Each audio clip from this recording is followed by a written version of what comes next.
And then once again, now if you've got like the older, the smaller beater, you can't really do this with the beater. You have to do it by hand, just with a spoon. But this mixture can handle it, so I go ahead and just give it a quick mix here, just to get all the chips and nuts and coconuts kind of distributed evenly.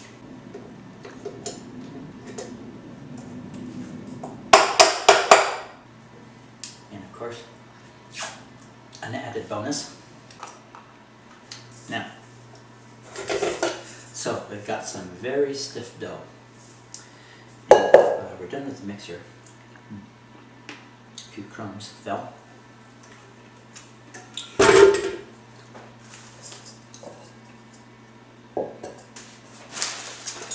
Next thing is to put it in the pans and cook it. I hadn't got out the pans yet. Again, this is probably my least favorite part of it. Kind of time consuming. Give it a quick stir. I kind of like smaller cookies, so I'm going to do just a bit of a spoonful.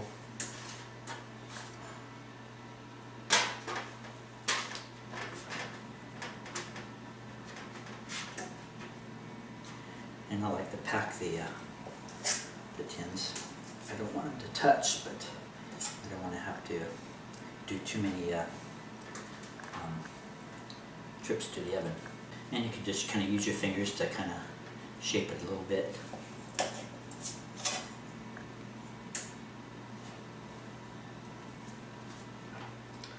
Let's see, should I do 4 or 5? I think probably 4. 4 across the narrow side. It's been quite a while since I made these. I can't remember exactly how much I used to use.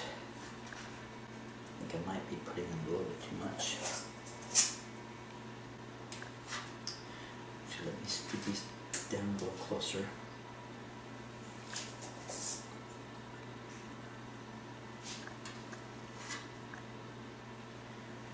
I'm doing 1 row and 1 column just to kind of get the counts down. So that's 4, 1, 2, 3, 4, 5, 6, 7. Yeah, I think that's what I usually do. 4 by 7. Now I didn't have to grease the sheet. I mean, these cookies got lots of butter in it, so there's no real need. And you see, I'm just leaving those balls because they'll flatten a bit as they cook.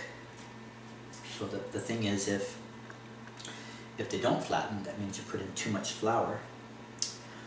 If they get too flat, that means you put in too little flour. You want to kind of have it be right, just right. And because the cookies have egg in them, you probably don't want to leave them out too long. I mean, you probably could for a day, but I'd probably just go ahead and put them in the fridge. I had an experience once where I made some of these cookies, and I took them with me on a trip to China, and they seemed to be good the whole time.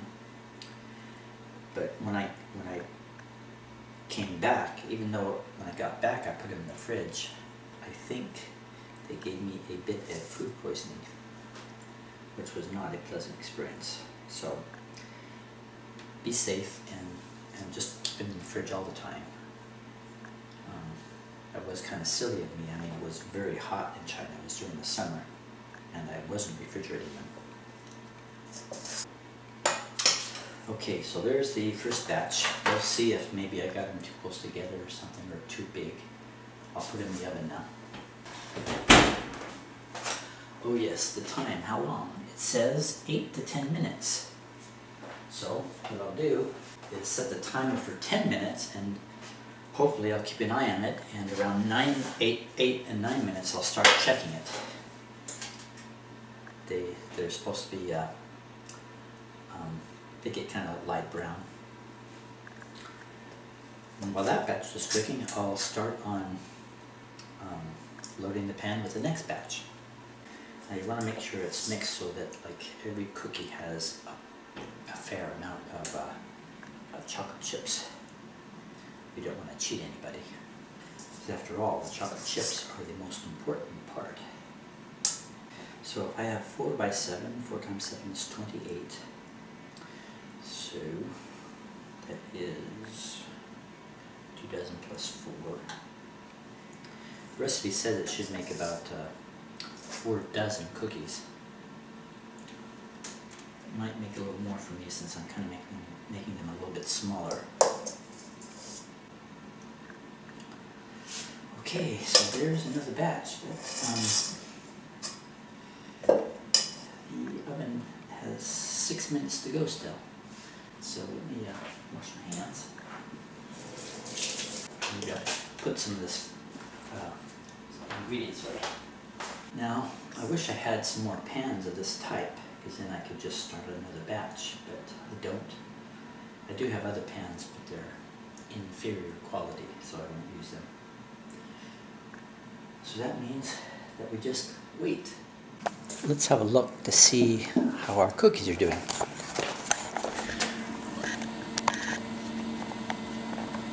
Let's see, oven light.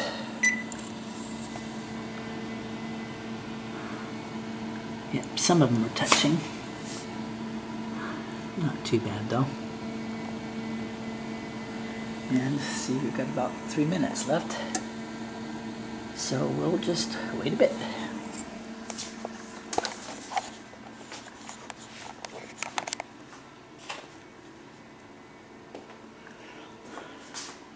Meanwhile, let's look at some plants.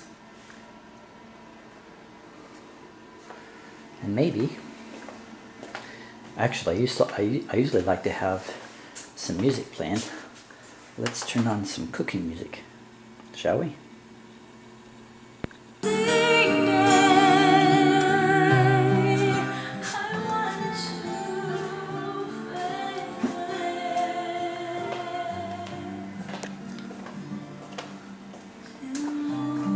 here we are.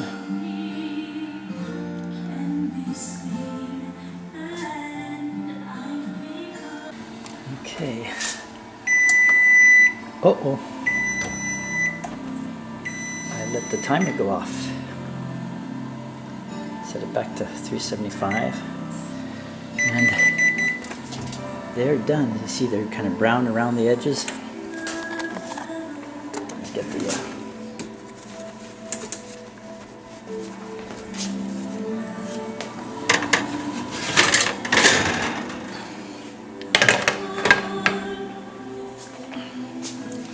put the next batch in.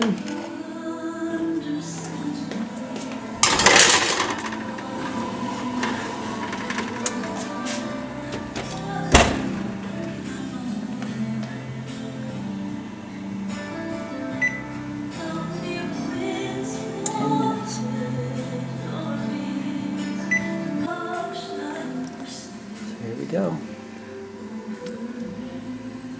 We'll let them cool for about just a couple minutes, and meanwhile I'll get out some cooling racks. Actually, before I put the racks down, let me put some paper towel under there to catch the crumbs.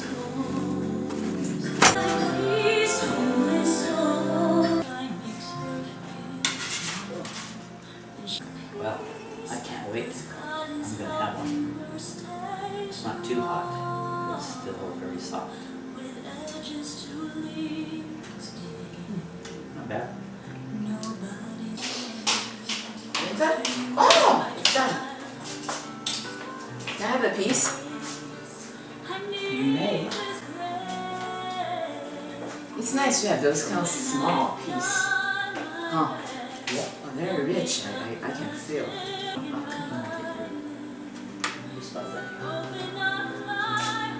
Oh, you are recording. Okay, so here we have it, the final product. I grabbed a small one. As usual, they'll probably taste better if they sit for a while.